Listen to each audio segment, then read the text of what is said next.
The story begins 6 months earlier, in May of 1944, when Elsa Kohler first joined the Wehrmacht Women's Auxiliary Corps. She was 20 years old, a skilled radio technician from Nuremberg who believed she was serving her country's defense. The recruiting officer had painted a clear picture of the enemy. America was weak, the officer told the assembled young women. Their soldiers were poorly trained, their people were starving, and their country was collapsing under the weight of its own decadence. If captured, you will be treated brutally, the officer warned. The Americans show no mercy to women. They will starve you, humiliate you, perhaps worse. Remember this, and fight harder to avoid capture. Elsa had believed every word. Why wouldn't she? It came from official sources, from people she had been taught to trust. She carried these beliefs with her when she was stationed in northern France, operating radio equipment in a command bunker. She held on to them when Allied forces overran their position in early November, and she and 42 other women were taken prisoner.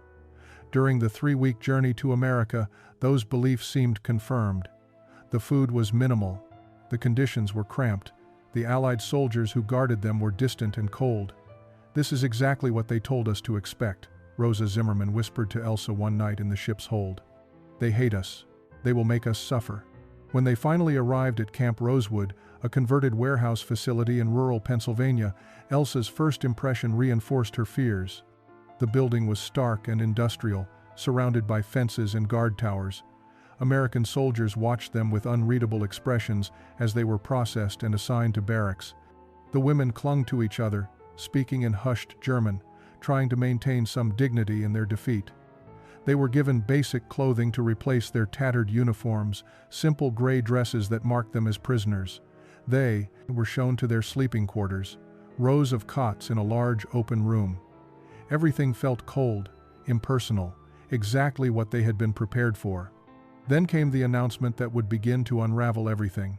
At 1800 hours, Staff Sergeant Martinez informed them through a translator, "You will report to the mess hall for dinner." The women exchanged glances. What kind of dinner would their captors provide? They remembered the warnings. They steeled themselves for humiliation, for the meager rations that would remind them of their defeated status. 19-year-old Clara Schmidt from Augsburg gripped Elsa's hand as they walked toward the mess hall. "Whatever happens," she whispered, "we face it with dignity." Elsa nodded, trying to calm the nervous flutter in her stomach. They formed into lines as they had been instructed, 43 women preparing themselves for whatever cruelty awaited them on the other side of those doors. The mess hall doors swung open, and the first thing that hit them was the smell, rich, savory aromas that seemed impossible in a world of rationing and scarcity. Elsa's stomach clenched involuntarily, responding to scents she hadn't experienced in months. The women filed in silently, their eyes adjusting to the bright lights overhead. Long tables were arranged in rows, each set with metal trays and utensils. American soldiers sat at some tables, eating and talking in relaxed voices. The casual atmosphere felt surreal to women who expected cold detention and harsh treatment. Staff Sergeant Frank Martinez stood behind a serving line, his dark eyes surveying the nervous German prisoners with an expression that wasn't hostile, but wasn't exactly welcoming either. He was a stocky man in his 30s, his olive skin suggesting Mexican heritage, his kitchen whites spotless despite the dinner rush. "Begin the line," the translator called out in German. "You will each receive one meal." The women shuffled forward, uncertain and tense. Rosa reached the front first, holding out her tray with trembling hands. Martinez took a thick pork chop from a steaming pan and placed it on her tray. The meat was golden brown, clearly well cooked, bigger than any portion Rosa had seen in years. Then came a generous scoop of applesauce, its cinnamon scent rising in the steam. Sweet potatoes followed, glazed with butter that gleamed under the lights. A thick slice of bread, a pat of real butter, a cup of milk, white and fresh. Rosa stared at her tray as if it contained something forbidden. She moved aside mechanically, making room for the next woman. Elsa stepped forward, and Martinez repeated the process. The pork chop landed on her tray with a solid weight that felt almost obscene. Is this real? Elsa thought, her mind struggling to process what her eyes were seeing. This wasn't prisoner food. This was better than what she had eaten as a free woman in Germany. even before the war's privations had really begun. One by one, the German women received the same generous portions. No one received less, no one was singled out for smaller rations or inferior food. The equality of it was almost as shocking as the abundance. They sat at assigned tables, the 43 women clustered together, staring at their meals in collective disbelief. No one lifted a fork. Clara looked at Elsa with wide eyes that held a mixture of confusion and suspicion. "Why are they feeding us like this?" she whispered in German. "What do they want from us?" Elsa had no answer. The propaganda had prepared them for starvation rations, for cruelty, for reminders of their defeated status. It had not prepared them for pork chops and butter. It had not prepared them for food that smelled like comfort, like home, like the meals their mothers had cooked before the war consumed everything. "Is it poisoned?" someone whispered down the table. The question hung in the air like smoke. "Is it poisoned?" Several women looked toward the American soldiers sitting at nearby tables, eating the same food from the same serving line. If it was poisoned, the Americans were consuming it too, laughing and talking as they cut into their pork chops. Private Robert Clark, a young soldier with sandy hair and a boyish face, noticed the German women's hesitation. He caught Elsa's eye and made an exaggerated gesture of eating his own food, patting his stomach with satisfaction. He smiled, not mockingly, but with a kind of gentle encouragement. "See?" And his gesture seemed to say, "It's just food." Rosa was the first to give in to hunger. She lifted her fork with shaking hands and cut a small piece of pork chop.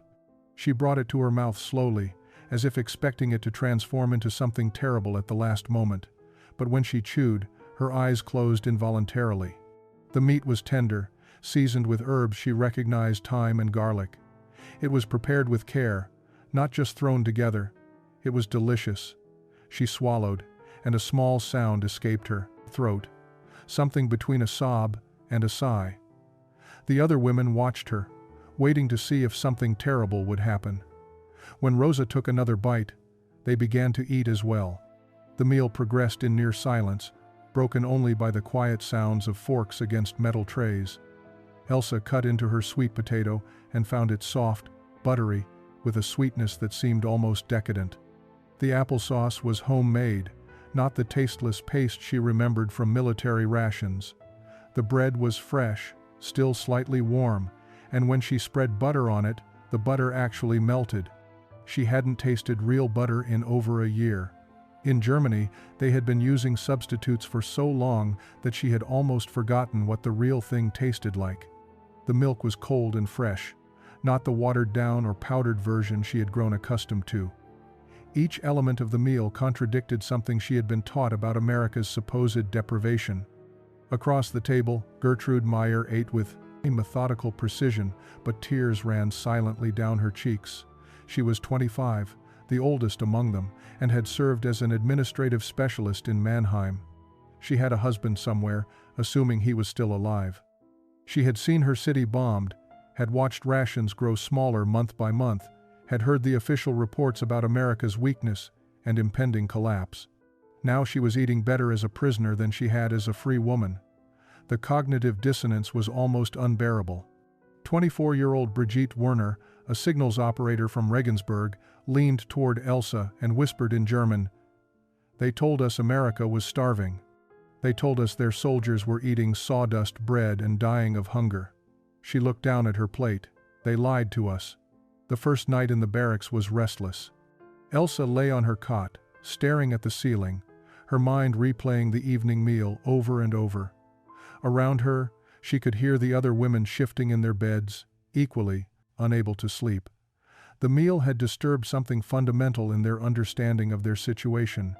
If the Americans had lied about the food, what else had been a lie?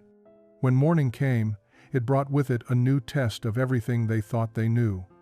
At 0600 hours, they were instructed to report to the mess hall for breakfast.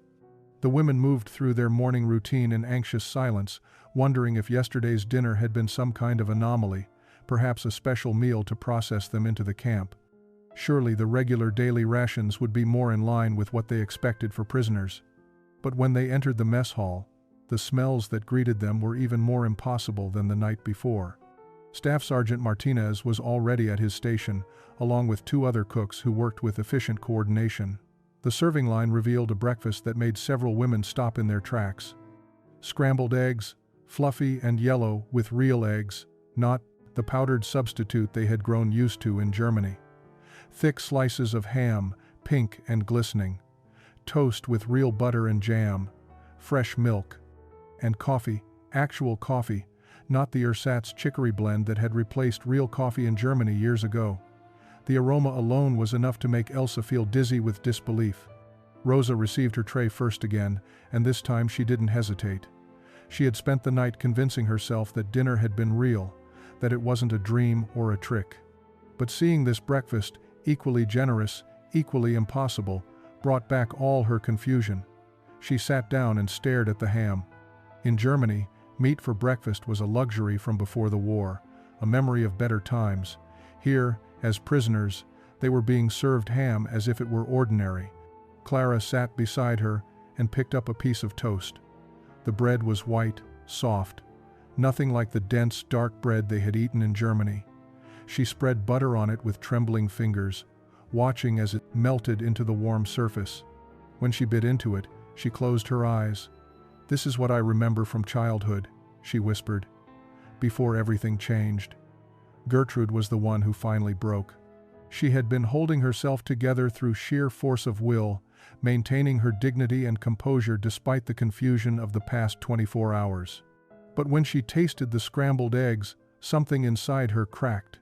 She set down her fork carefully, placed her hands flat on the table, and began to cry. Not quiet tears like the night before, but deep, racking sobs that shook her entire body. "I thought it was Christmas," she managed to say between sobs.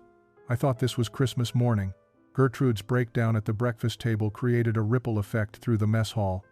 Several other women began crying as well, the emotional dam finally breaking after months of tension, fear, and carefully maintained composure. American soldiers looked on with uncomfortable uncertainty, unsure how to respond to this display of grief mixed with something that looked almost like gratitude. Captain Helen Patterson, the experienced female officer who commanded the facility, watched from the doorway.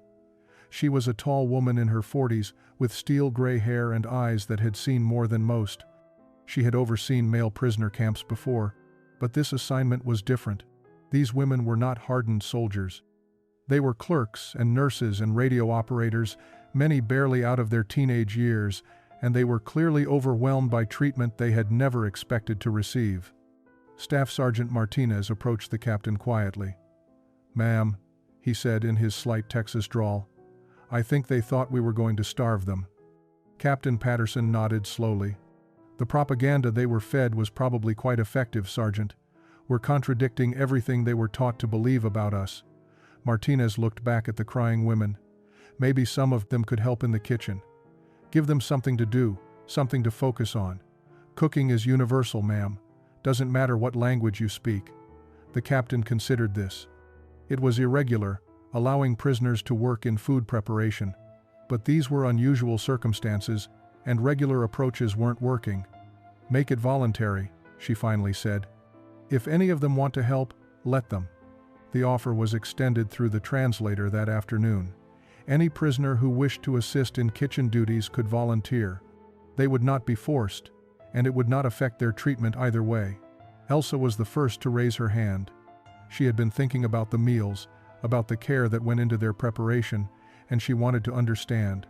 She wanted to see for herself if this abundance was real or somehow manufactured just for their benefit. Rosa volunteered next, followed by Clara and 3 others. The next morning, the 6 German women reported to the kitchen and in Procedesider hour before breakfast service.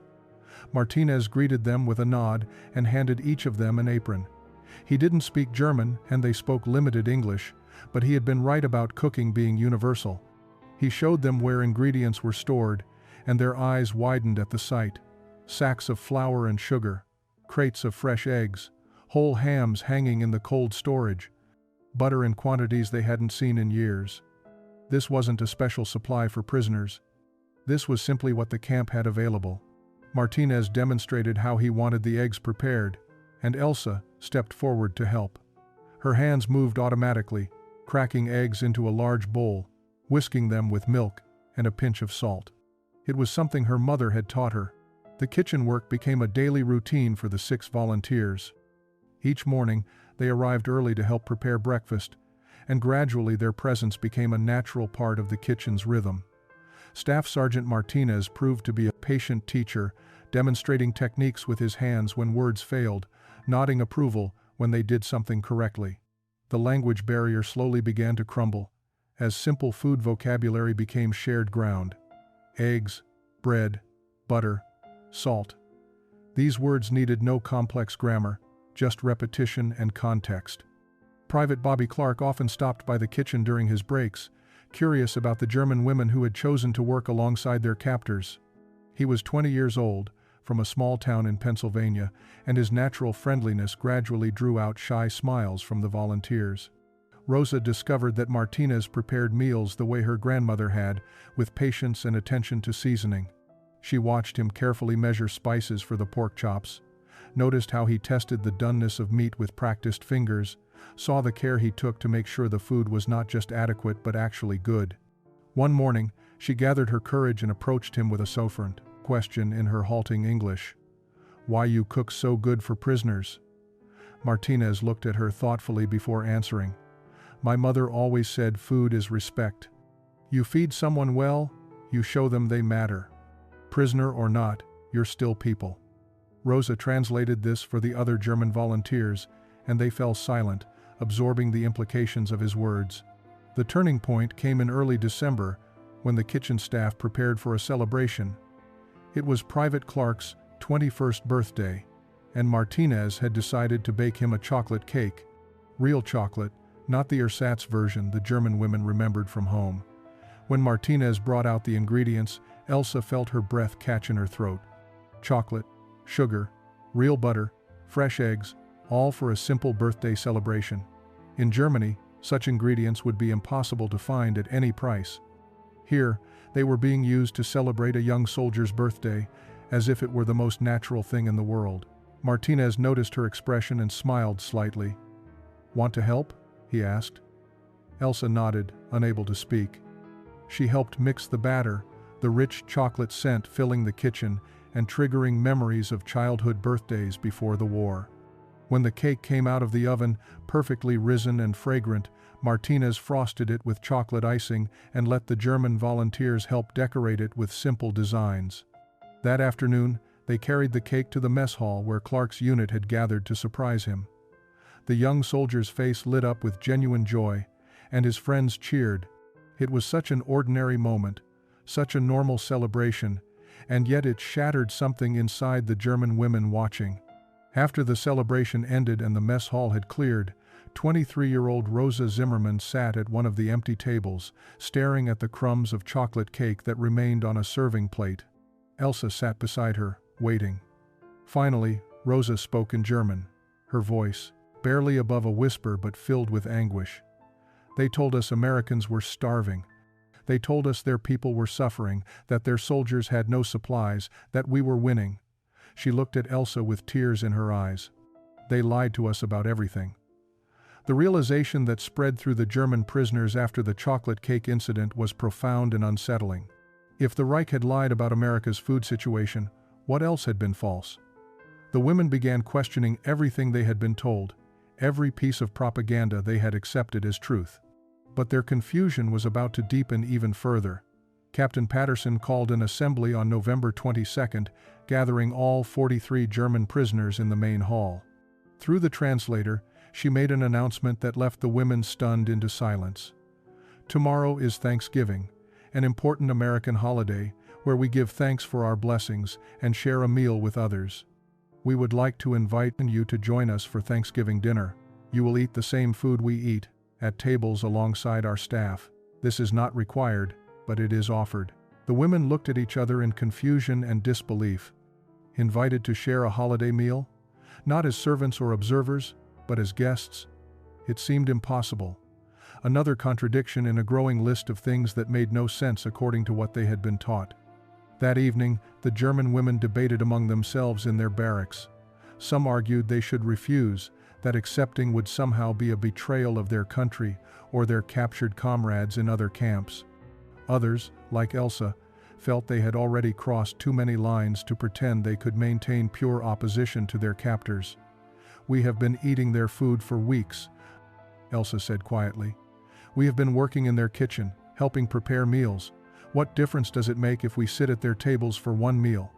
Gertrude, who had broken down over breakfast weeks earlier, spoke with unusual firmness. "I want to understand them. I want to know who these people really are, not who we were told they were. I will go." In the end, all 43 women agreed to attend. The next day, November 23, 1944, they entered a mess hall that had been transformed. The usual efficient cafeteria setup had been replaced with longer tables arranged in a more communal style, decorated with autumn leaves and simple centerpieces. American soldiers and staff were already gathering, talking in animated voices about the holiday. When the German women entered, conversations paused briefly, but Captain Patterson gestured for them to take seats throughout the room, interspersed with the American personnel rather than segregated at separate tables.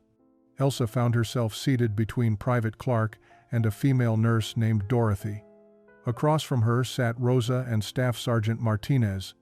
The awkwardness was palpable at first, but it was broken when Martinez began bringing out the food.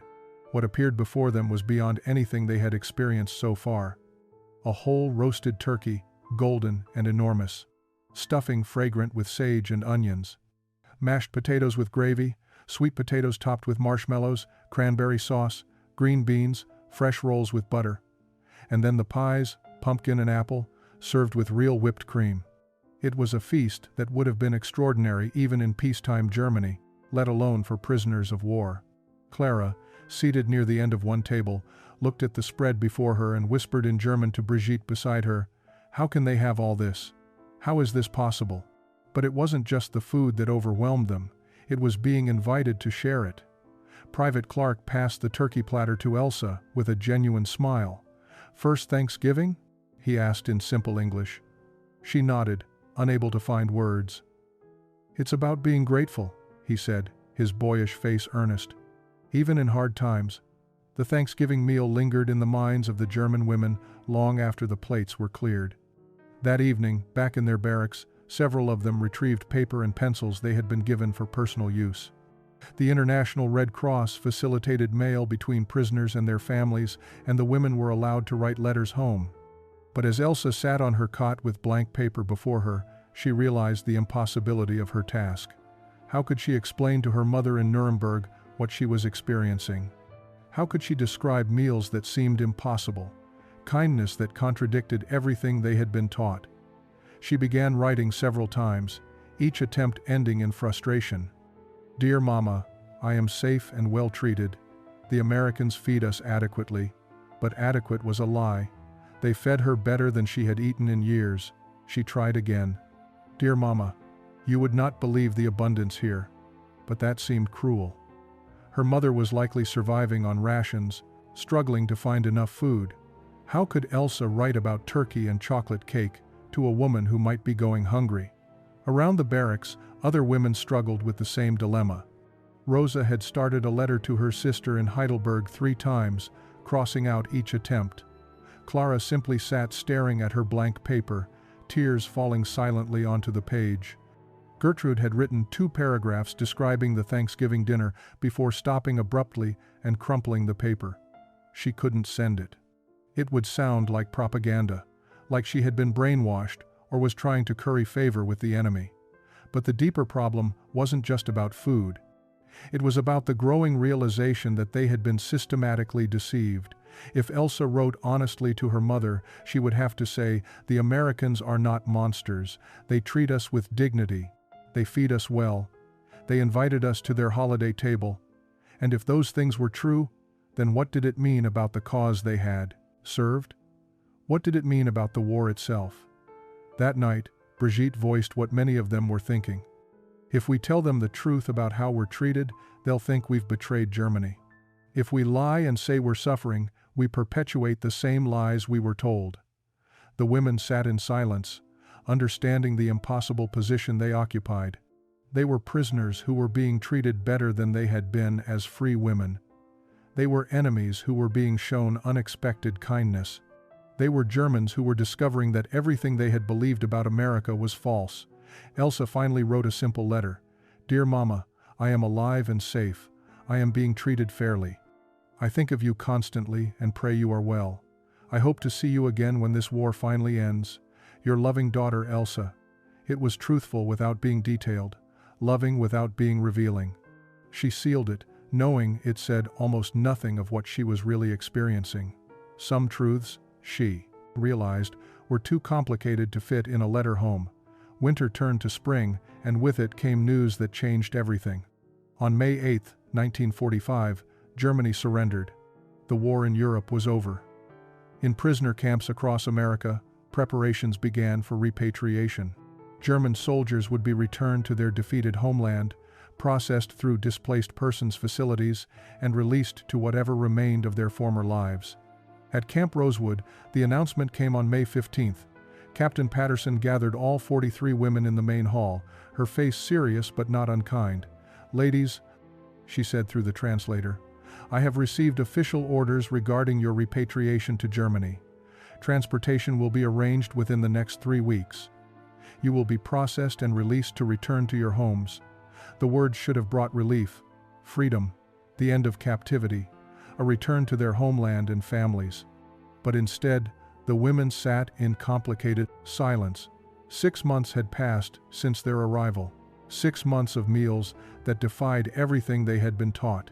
6 months of unexpected kindness from people they had been told were their enemies.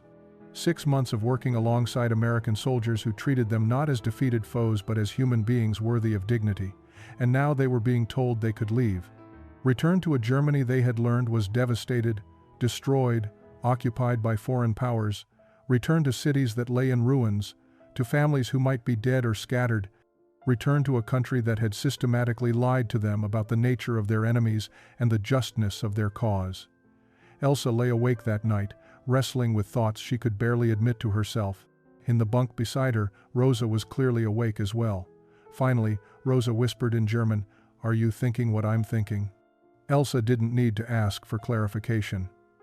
"Yes," she whispered back. "What kind of life waits for us there?" Rosa continued, her voice barely audible.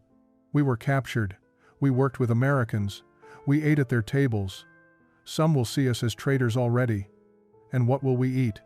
What will we do in a country that's been bombed into rubble?" The questions hung in the darkness like forbidden prayers. Over the next few days, quiet conversations spread through the barracks. Not all the women felt the same way. Some were desperate to return, to search for family members, to rebuild their lives in their homeland, no matter how difficult. But others, like Elsa and Rosa, found themselves contemplating something that would have seemed unthinkable 6 months earlier. On May 20th, Elsa approached Captain Patterson during the afternoon work period. Her English had improved dramatically over the months, and she no longer needed the translator for simple conversations. "Captain," she said, her voice shaking slightly, "may I ask you something that is very difficult?" Patterson looked at the young German, a woman who had become one of the most reliable kitchen volunteers. "Of course, Elsa. What is it?" Elsa took a deep breath. "Is it possible for some of us to stay?" Captain Patterson's face registered surprise at Elsa's question, but not shock. She had seen the transformation in these women over the months, had watched them integrate into the camp's daily life in ways that transcended normal prisoner-captor relationships. "That's a complicated request," the captain said carefully. "But tell me why you're asking," Elsa explained haltingly, choosing her words with care. She spoke of the lies they had been told, the reality they had discovered, the impossible choice between returning to devastation or staying in a place where they had found unexpected dignity. "We were taught you were monsters," Elsa said quietly. "Instead, you fed us like family." Over the following days, Captain Patterson consulted with her superiors. The request was unprecedented, but the times were unprecedented as, well, Europe was flooded with displaced persons, and Germany itself was barely functioning. Eventually, a compromise emerged. Those who wished to return would be repatriated as planned. Those who wished to stay could apply for displaced person status and eventual immigration sponsorship, though they would need American families or organizations willing to vouch for them. Of the 43 women, 17 chose to stay. Elsa was among them, as were Rosa, Clara, and Gertrude. The process was long and complicated, but members of the local community who had heard their story stepped forward. The Henderson family, who had visited the camp through a church program, offered to sponsor Elsa. Dr. Margaret Walsh, who had worked with Clara, arranged for her continued medical training. Staff Sergeant Martinez himself vouched for Rosa, helping her find work in a restaurant kitchen. 25 years later, in 1970, Elsa Kohler Henderson stood in her kitchen in suburban Philadelphia, preparing Thanksgiving dinner for her American husband and their 3 children. On the counter sat a recipe card in her own handwriting: pork chops with applesauce and sweet potatoes. It was the meal that had changed her life, and she made it every year on the anniversary of her arrival in America. Her daughter, 16-year-old Margaret, watched her mother glaze the sweet potatoes with butter. "Mom," she asked, "why do you always make this specific meal on this day?" Elsa set down the butter dish and looked at her daughter, this child who had never known war or hunger or propaganda. How could she explain that a simple Tuesday dinner had shattered an entire worldview? "Because," Elsa said quietly, "this meal taught me that everything I had been told was a lie. The Americans were supposed to be starving, cruel, and hateful. Instead, they fed me better than I had ever been fed, and treated me with more kindness than I deserved." She paused, her eyes distant with memory. "They told us America was our enemy. What they didn't tell us was that America could also become our home." The pork chops sizzled in the pan, filling the kitchen with the same aroma that had greeted a terrified 21-year-old German prisoner on a cold November evening 25 years before. Some meals, Elsa had learned, change more than your hunger. They change your entire life.